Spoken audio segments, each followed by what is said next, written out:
So I just got through seeing Queen and Slim, and I think we need to have that conversation. I think we should have that conversation. Y'all already know what time it is. I got the black V-neck on.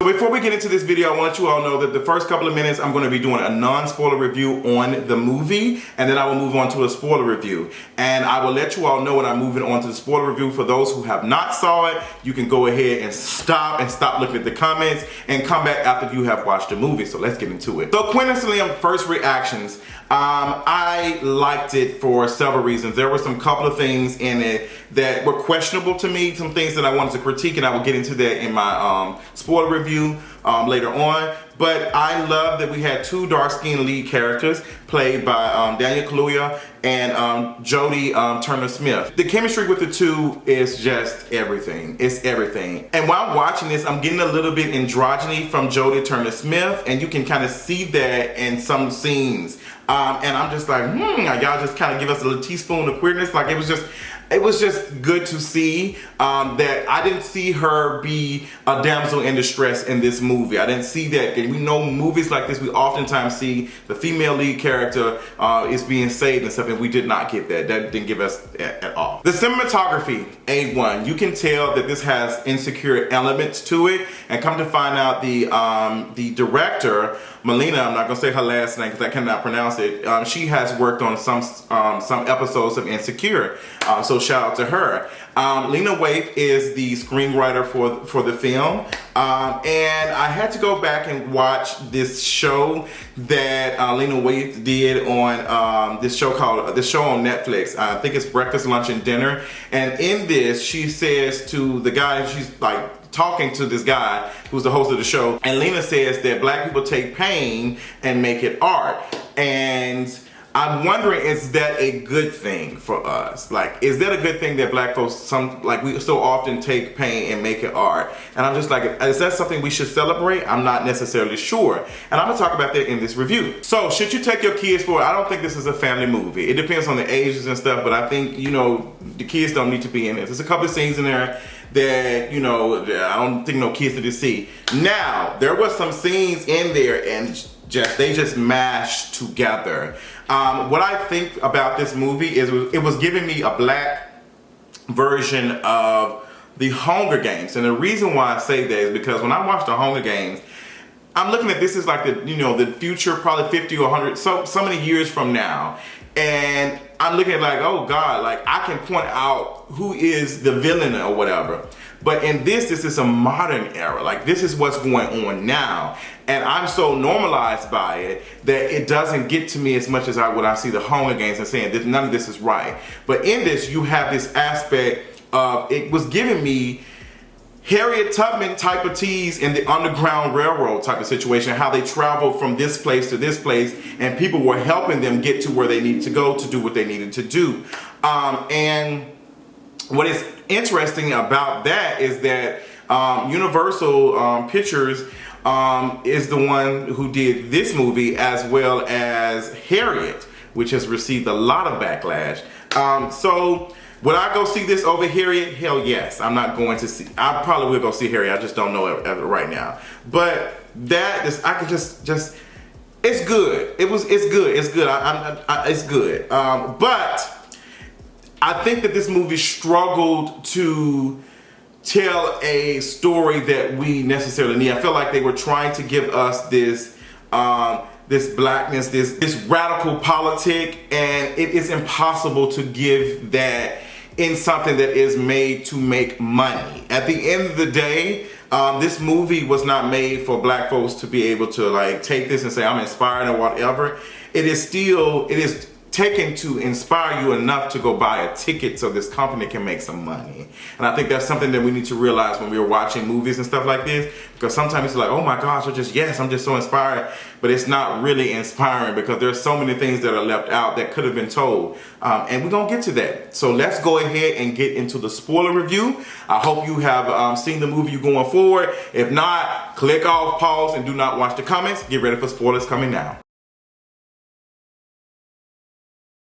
So, Queen and Slim, We never did get a name of Queen and Slim for either one of the characters. Like I said again, the chemistry is A1. We see that in the first scene with, we have the two characters sitting down and they're on a date at a diner and they're talking to each other. And Queen reveals that the only reason why she, decided to take a date with Slim is because she was bored and she had a bad day. And she had a bad day because one of her clients was executed by the state. And Slim actually said, were they innocent? And she said it does not matter because the state shouldn't be responsible for some of the life. I'm like, okay. And I'm thinking like, that was one of those things like, okay, like I'm getting it, I'm getting this, like, okay.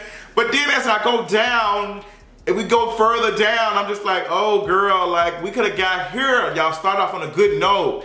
And Queen is just this, she's not this damsel in distress like I said earlier. They get in the car, they're joking and laughing. He thinks he's about to go over her house, and she's just like, no. And they're joking. And she has his phone, and next thing you know, a police officer, pulls them over. Police officer pulls them over, and you can just tell immediately they're very aggressive and very, racist. Like, period.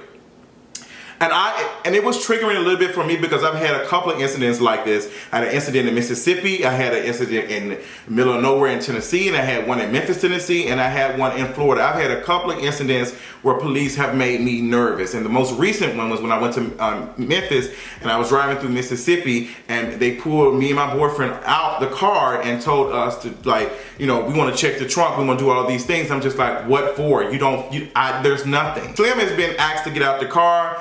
And Queen is making some some comments because she's a lawyer, she knows the law and stuff, but unfortunately, that does not matter to us. Like, we see so often how people tell us, oh, this is our rights, this is our rights, and black folk, that doesn't matter. The rights don't matter to us. They don't apply to us, and we see that, and we see how hard it is to win cases and stuff with the law supposed to be on our side. So while Slim is out in the car, popping the trunk and doing whatever he needs to do, the police officer feels, agitated, just feel irritated for no reason because, Slim made a comment, said like, can we wrap this up? It's cold. And the officer pulls out his gun and puts it on Slim. And then Queen gets out the car and said, what is going on? And she's questioning, and she ends up getting shot. So now you see this tussle with Slim and the police officer that leads the police officer dead in the snow. And immediately Queen was just like, after that, she's like, girl, it's time to go. Like she just said, girl, we cannot stay here. We will not make it. There is no way to beat the system that is seeing a black person killing a white police officer. It's just not going to happen. And Slim is just not understanding. He's just like, what about the dash cam footage? What about the body camera? Like, what is this? This is going to keep us like, it's going to be self-defense. She said, girl, that's not going to work. So they leave immediately. And you have this journey of them going across, from Ohio all the way down to New Orleans. And you got them going from New Orleans and trying to go to Cuba to get to freedom. And that's why I've got the Underground Railroad type of situation from there, because they were going to places and folks were helping them out. And as they're on their way on their journey, they run into people who are ready to help them, and some folks who don't kind of agree with them. You had one scene where they went to the mechanic to get their car fixed, and the mechanic was just like, I don't agree with this. I don't like this. This ain't. I'm not supporting. I know who y'all are. And then the mechanic's son is inspired by both of them, inspired by them, and saying that y'all are immortal. And what I got from that is just, I remember this conversation on social media and how so often that we immortalize people who have been killed by police brutality and other things, and people are questioning that. Is that a right thing to do? Because black folks should be able to live, breathe, and die, but not at the hands of the state, not at the hands of police and all of that. And just is immortalizing them necessarily a good thing? And it makes you think, because we'll put up murals real quick, we'll immortalize them, and that's what was happening with them. That's what was happening with them in the process. And they end up taking a picture. The son takes a picture of them. And you can tell throughout the movie that Queen and Slim are starting to get comfortable with each other. She's starting to trust him. And Slim is just becoming a little bit more stronger and confident in himself. So I'm so glad to see my girl India Moore in here. And they just looked sickening. And India Moore made it known on Twitter that they were not playing a cisgender woman, they were playing a trans woman, and you will not erase them, period. I understand, I receive it. And they looked amazing. India Moore looked amazing. The uncle of Queen, I guess he's a pimp or whatever, and like he has this house full of women or whatever. So come to find out, Queen's uncle owes her a debt, and that debt comes from him getting out of jail thanks to Queen. And come to find out, he went to jail because of him killing Queen's mother. And they make a stop at Queen's mother's, gravesite. And I didn't understand how that situation happened. I don't know how I missed it, but there was a little bit of some twists and some stuff. And while they're getting comfortable with each other, there is this sex scene that is just, it is gold. Beautiful black skin on each other, like touching. Beautiful, just everything about it. I was just like, oh, okay, girl, I'm here for this. And doing this part, you have this this rally going on, and the mechanic's son is at the rally, and he's walking up and talking to the police. He said, do what you got to do. And a black police officer walks up to him, and he's saying, like, he's taking his mask off, and you reveal like he's black, and he's like, I just want you to be safe, son. I don't want any of this. And what ends up happening is that the mechanic's son pulls out the gun and shoots the black police officer and kills him. And I've noticed throughout this film, we see black police officers trying to help black folks in this movie. We saw it again when Queen and Slim go to this white couple's house. And I think it was in Florida, and this is almost their last stop before they get to Cuba, because that's where we were trying to go. And when I heard the Cuba stuff, I automatically started thinking about Assata Shakur, who escaped the U.S. In this same type of situation. But if y'all gonna do that, y'all have to make it. Y'all gotta keep it radical. Like, it's just, I don't know. So they get to this white couple's house, and you can tell that the woman, the wife, is not interested in it. She, the story about the mechanic's son being killed and being inspired by Queen and Slim, and Queen and Slim like, we didn't do that. Like, we had nothing to do that. We didn't inspire him to do anything. But it's like, well, that's what the boy. Like, he felt in that moment when he did that. But that wasn't on them. The wife says, I want them gone by tomorrow. Like, we can't do it. And Queen and Slim like, girl, we can leave now. We ain't got to do all of that. And the husband said, no, we're going to keep you here. We're going to keep you here. So they end up having dinner. And while they're having dinner, you see the police and stuff and through the window. And they're trying to get in. And they immediately tell them to go upstairs and hide. And this moment, I'm like, okay, is this going to be like, what's going on? Because time has passed by, but I would say when I was sitting in the movie, I couldn't tell that that hour and a half or whatever went by. Like, it was just smooth. I wasn't ready to go. It was just smooth. So the white couple is talking to police, and the white couple said that they don't know who car it is because the neighbor saw them going into the house, and the police saw the car. He's like, okay, well, who car is it? What is going on? And they said they don't know. So the police officer ends up asking the wife. And in that moment, I thought they was about to set it up to make us seem as though the wife had snitched, but we did not hear her say it. Like, they just cut off. But she didn't snitch. She didn't say anything. She didn't say anything. And pay attention to that, because when they end up getting out the bed and hiding or whatever under the roof or wherever they was at, they end up going and jumping out of the window and getting into this older car. And there's a couple of police officers outside, and there's one black police officer, and he said he hears a noise. He sounds like somebody's crying. And the white police officer, which is supposed to be his partner, says, it sounds like animals to me. You don't know what animals sound like? And he's like, no, they sound like some people like crying or whatever. And it was Queen crying because she had jumped out the window and her arm was hurting. And Slim was trying to get it back together. So they're in the car trying to get it started up, and the black police officer goes and checks, and he lifts the thing and he sees them. And they end up, getting out thanks to him. He lets them out. He said, come on, like, go. And he goes back and he tells the police officer, yeah, it was just too dear. I let them free. And come on symbolism, because all it was a white man looking at black folks as animals, period. And black folks recognizing that these folks are not animals, they're human. But I'm gonna play this game or whatever. So Quinn and Slim are on their way. They are on their way. They end up going and getting to their last stop to get on the plane to take it to Cuba. And they're there.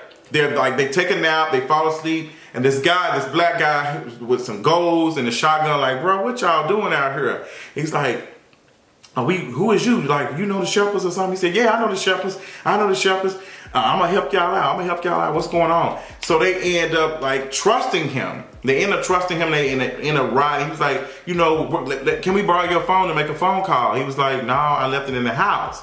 And they end up trusting him, and he says that, you know, y'all can either sit right here, y'all can come with me. So he takes them back to the house. He talks to them, and he tells them that everybody's inspired by you all, and he's sharing a joint with them. He's just like cool. He's just a real cool dude. Seemed like he got goals in his mouth. He's just like, I'm gonna fuck with you. They get to the house, and he makes a phone call, and the guy said that, you know, they can take them on the plane tomorrow. And Queen Slim said, girl, we cannot stay. Like, we have to go now. We have to get out of here. So he calls him back, and he says, okay, we got to go in an hour. So they end up leaving. They get to where the plane is at. They get out the car. The guy drives off.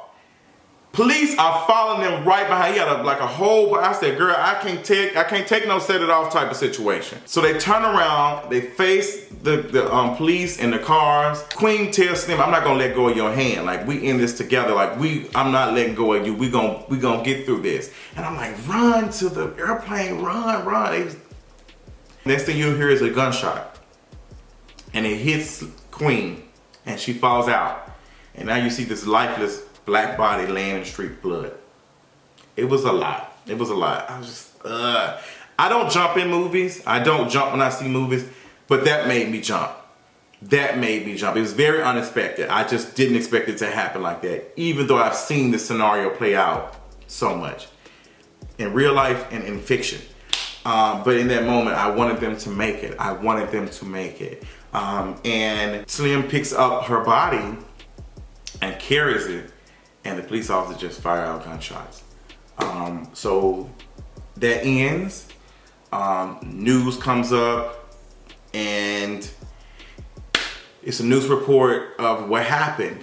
And you see all these protests and things are going on, and they're going back to all of the quote-unquote Quakers, that I'm gonna call them, that were helping them out. The white couple who helped them, the mechanic who lost his son who helped them. Then we get to this one scene, and it takes back to the conversation where the white couple had, where they asked how much the bounty was on them, and they said $250,000. They show the guy with the goals who's driving them to their plane, counting what seems to be $250,000. So he's the one that sold them out. And I hated that. I hated that scene. I hated it. And the reason why I hated it is because so often we get these stories of black folks being their own worst enemy, and it is trash. And if it is a situation where the black person did sell them out, then explain why the black person sold them out. And I guarantee you, it ain't black folks' fault. It's the system that makes him desperate enough to sell out folks that look like him out to white folks to get some money to be able to do whatever he wants to do with it. And y'all got to do a better job of that. But there was a twist that I believe Hollywood wanted to put in there. And that's just what it is. This is what happens when we think that some radical movie is going to be, you know, something for us. I would like to have seen them get free. I would love to see them get free. And we don't see that so often, but in real life, some folks do escape and they get out. And we've seen enough Black Death on and off screen to the point I would love to have seen them get away. Or they would have cut it to make it seem like we don't know what happened.